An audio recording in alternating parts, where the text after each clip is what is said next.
Hey, welcome to another game development episode where we're recreating the Legend of Zelda in Game Maker.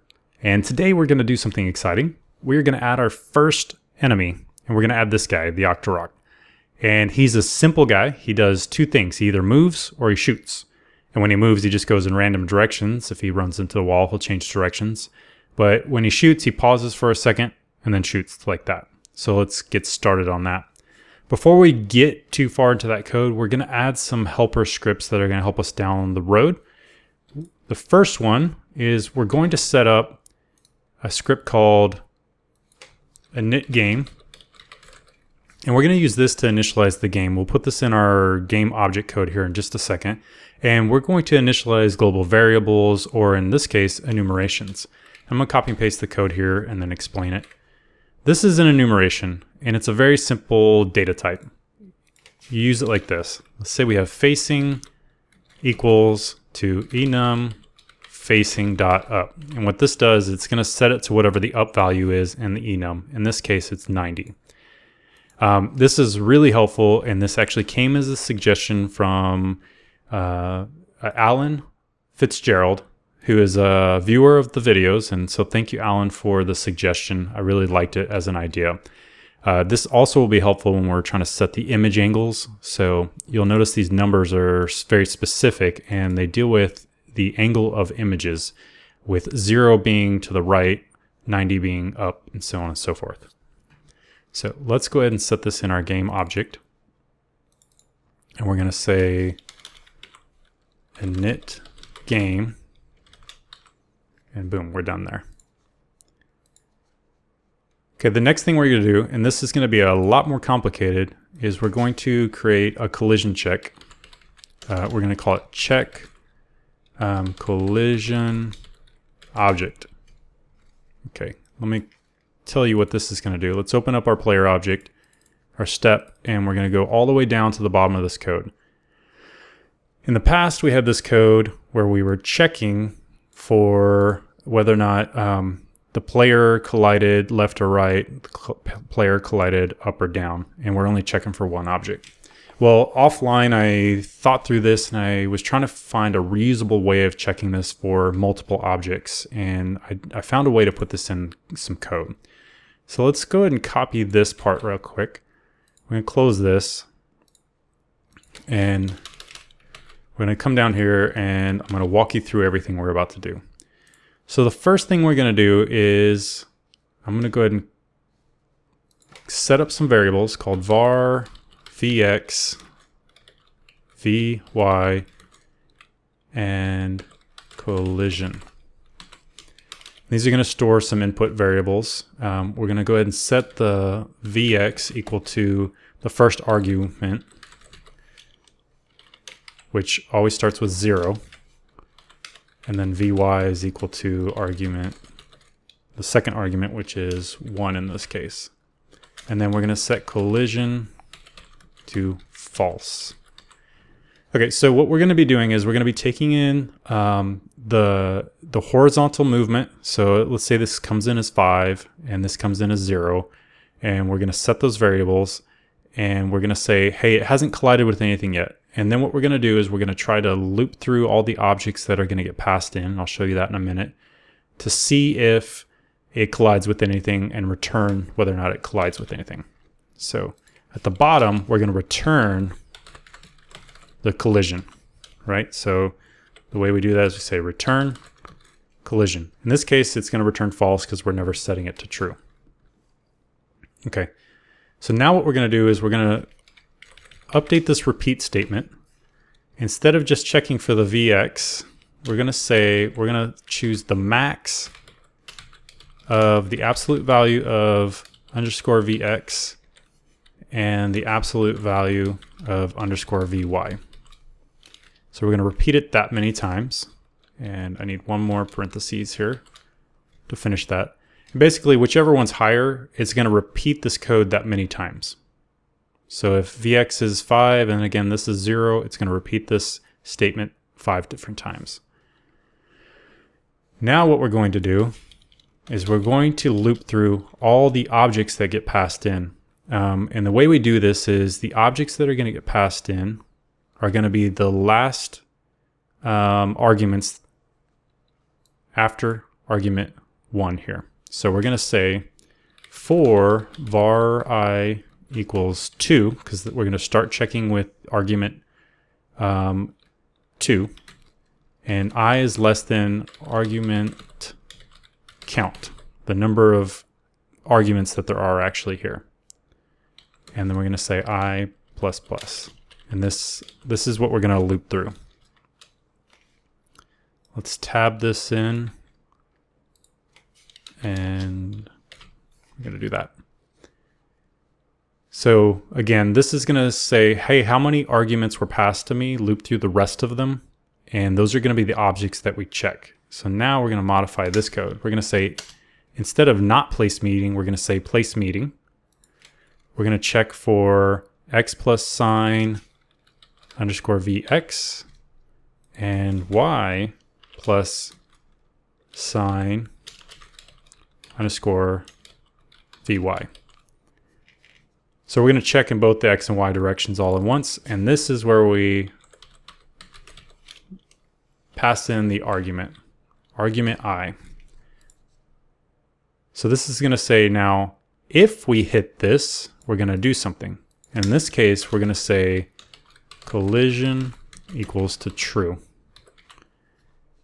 And we're going to take this code out, and we're going to replace it with break.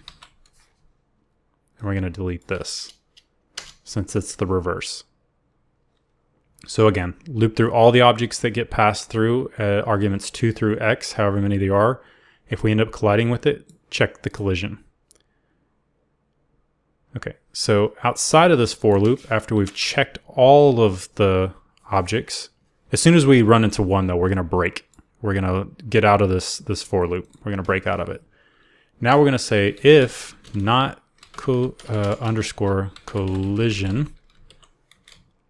So if we have not collided, now let's go ahead and move in those directions, Vx. And we're going to say y plus equals to sign underscore Vy. So now we're going to move them if we haven't collided. Else, we're going to break out of this statement. So the break statement, this first break statement will break us out of this for loop. The second break statement, if we've collided, is going to break us out of the repeat. Because as soon as we collide with something, we don't need to check anymore. We're done.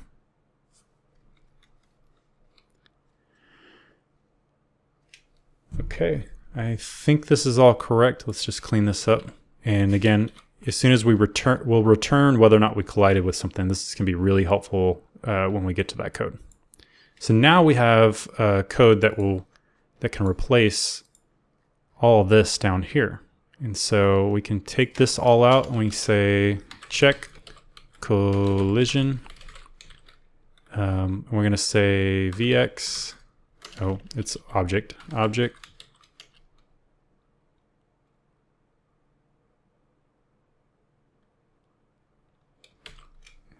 For some reason that's not working. Let's check this. Check collision. It's so small I can't read it. COL. Let's copy this. See what it says. Okay, I probably misspelled it over here. Oh, I have 3 L's. You guys probably saw that before I did. Vx, Vy, and we're going to say object solid in this case. And so this, now we replaced all that code. We have a very simple checking collision code that can be used in our player object. And we're going to use this in our enemy object as well. Okay, so variable not set before reading it. Let's go ahead and check that. Okay, it says underscore collision not set before reading it. It's in line 24 of our script. So we probably misspelled something. Looks like I've been adding 3 L's everywhere. There we go. There might be a chance that I need to start wearing glasses. Okay, so our player moves left and right still and stops when we hit the wall. We'll test that here. So that's great. The code works perfectly. That's exactly what we wanted to happen. So now we can get on with our little Oktorok. And so what we're going to do is we're going to now create the sprites. Let's go ahead and create a group called enemies. And we're going to create a subgroup called overworld. And we're going to load two sprites real quick. One is sprite Oktorok. We're going to click edit sprite and we're going to file, add from strip, and we're going to load in the Oktorok. There's two images here and they're 16 by 16. We'll check mark that, center him, and okay. And then we're going to add create sprite. We're going to say sprite projectile. We're just going to load a sprite. We're going to load this projectile here and we'll center that and say okay. So we're done loading the sprites now. And then let's go create our objects. We're going to also create the groups here. So we'll create group enemies and overworld. Let's go ahead and create our projectile first. Object projectile. And we're going to say the sprite is equal to enemy sprite projectile. We're good there. We're not going to add any code right now. And then we're going to add object Oktorok. And choose the Oktorok. We're going to add code here though. Create. We're going to go to the control tab and drag the code here. I'm going to copy and paste some code to get us started for this. And what we're going to need here is we're going to need a timer. We're going to set it to 0. This will be used for shooting. We're going to have a state and he's going to start off with moving. The only other state is going to be shooting. He's going to start facing up. His move speed is going to be less than a pixel, so 0.5, and image speed is going to be 0.2. We only have 2 frames, so we're going to really slow the image down to give it the right effect. You guys are familiar with VX and VY. We've been using it in this episode and previous episodes for the vertical and horizontal movement. These are new. These are going to handle subpixels. So since we're dealing with movement that's less than 1 pixel, we have to do some calculations. I wish I could give credit where I found this. I can't remember, but I found this somewhere. I'm going to show you the code. I wish I could give credit though. I can tell you I did not create it. So step event. We're going to drag the code in here. And so let's start with a switch statement. Switch, and we're going to say state. Okay, what state are we in? We're in one of 2 states. We're going to say case moving.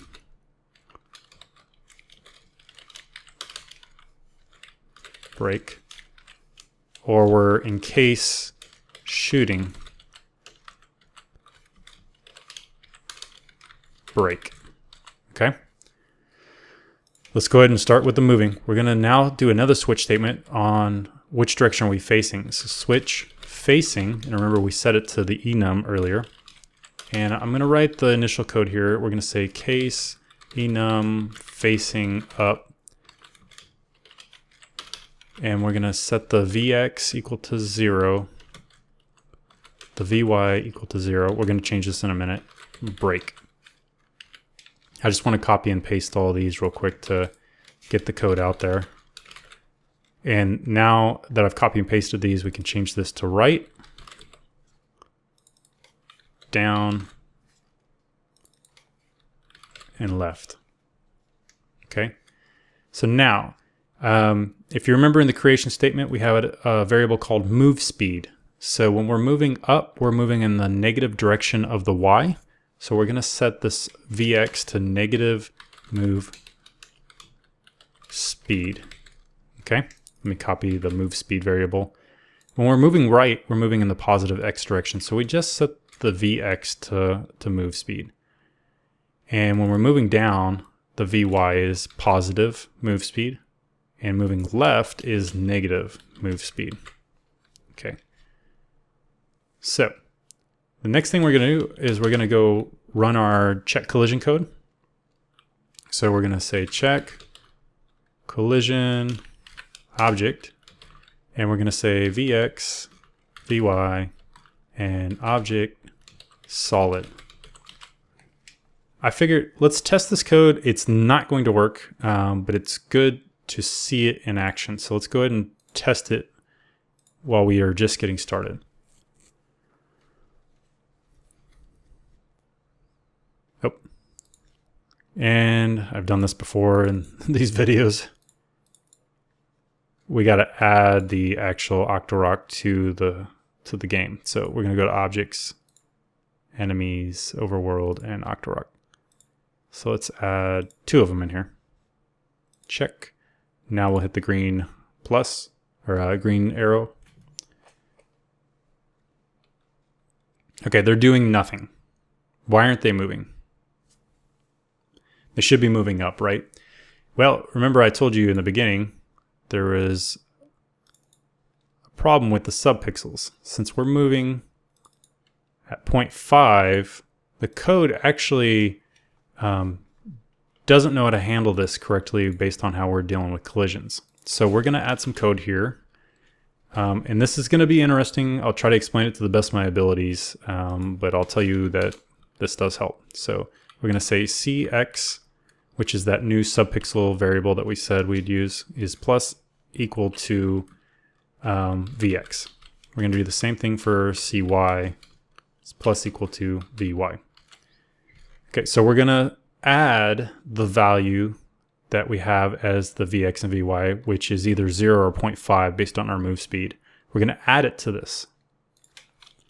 Next, we're going to round, and we're going to create a new variable called vx new is equal to rounding of cx.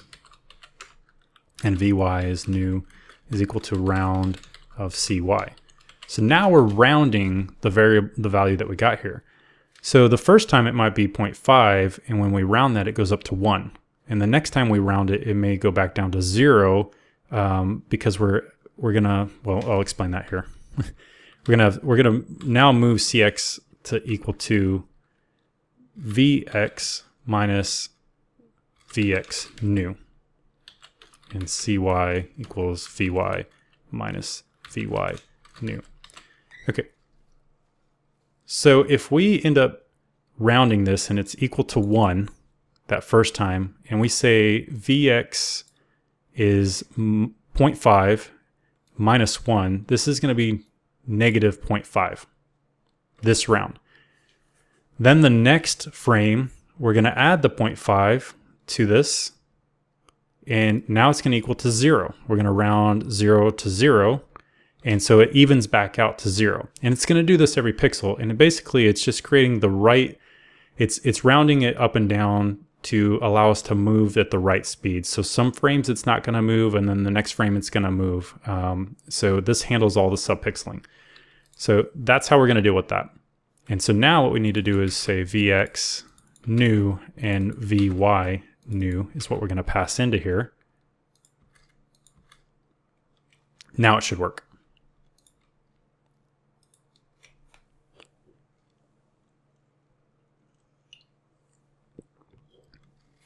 There. But here's the next problem. But we hadn't written the code for this yet, so it's expected. They're not changing directions. So now let's write the code for that.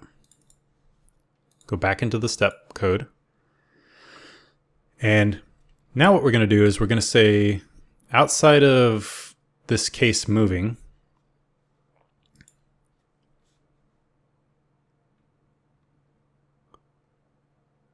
actually, inside this case moving, before we break, we're going to say if iRandom, and that's a built-in function, 100, we're going to say pick a random number between 0 and 100 is less than 2.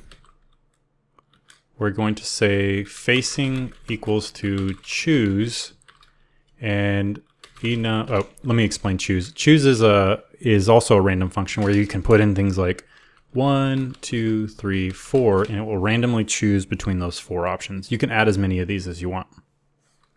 And what we're going to put in here is the enum facing.up right down, and enum facing left.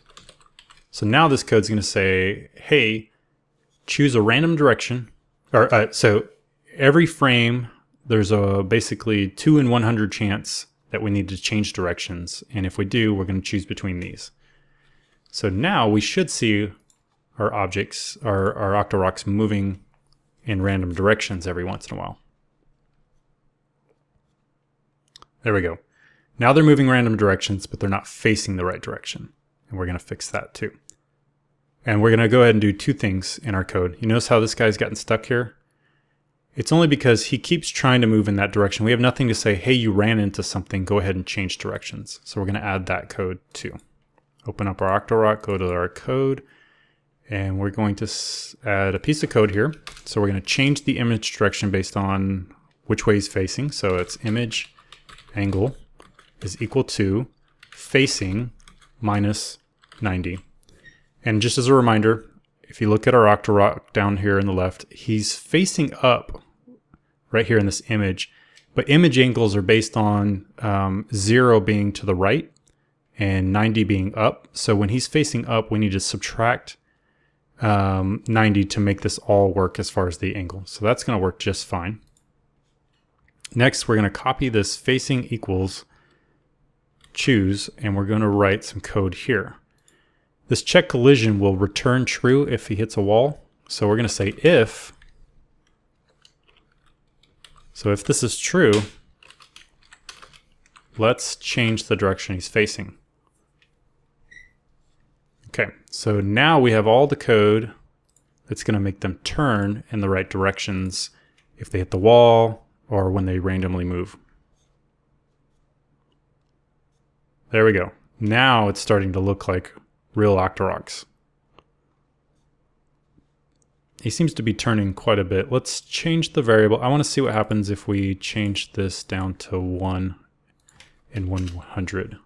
This is basically every 100 frames or so, he might change direction.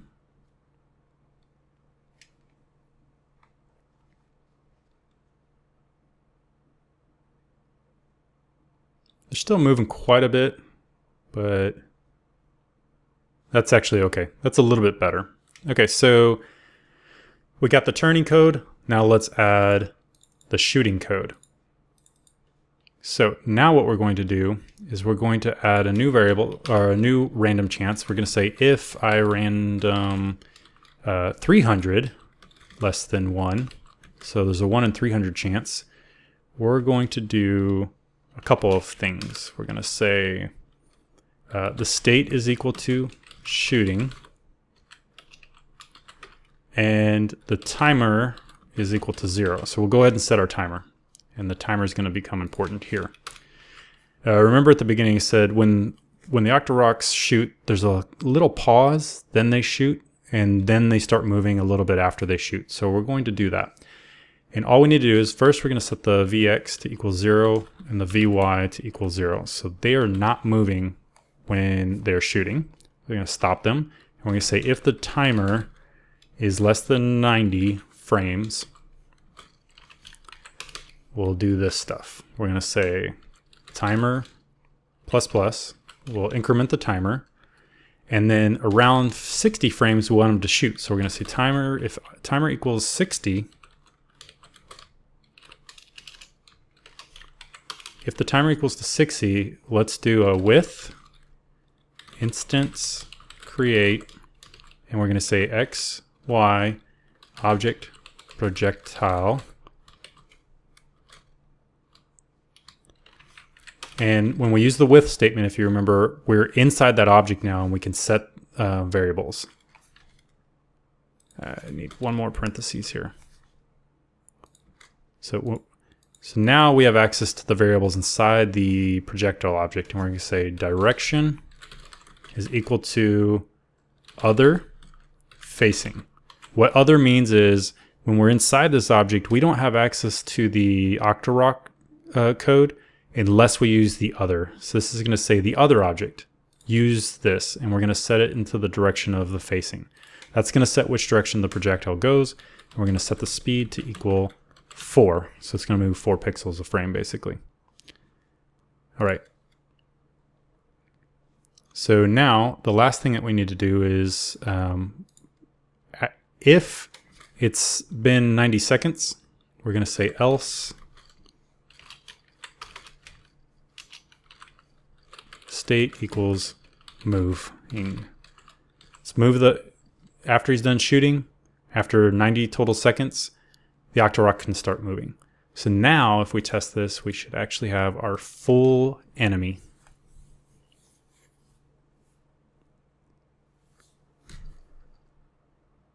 There, he shot it. They're moving around and randomly shooting. So this is now starting to feel like a real game. You can add as many of these Oktoroks you want in here. We'll deal with the fact that they walk off the screen in another episode. We'll deal with the fact that the projectiles don't actually stop when they hit an object. But you've got the basic parts of your first enemy. So congratulations if you guys were able to follow through on this. This is a longer episode, so I like to keep these a little bit shorter, but we had a lot to go over with this. So as always, thank you guys for watching. Thanks for subscribing, giving thumbs up, and so on and so forth. I hope you guys are getting something out of this, and I'll see you in the next episode.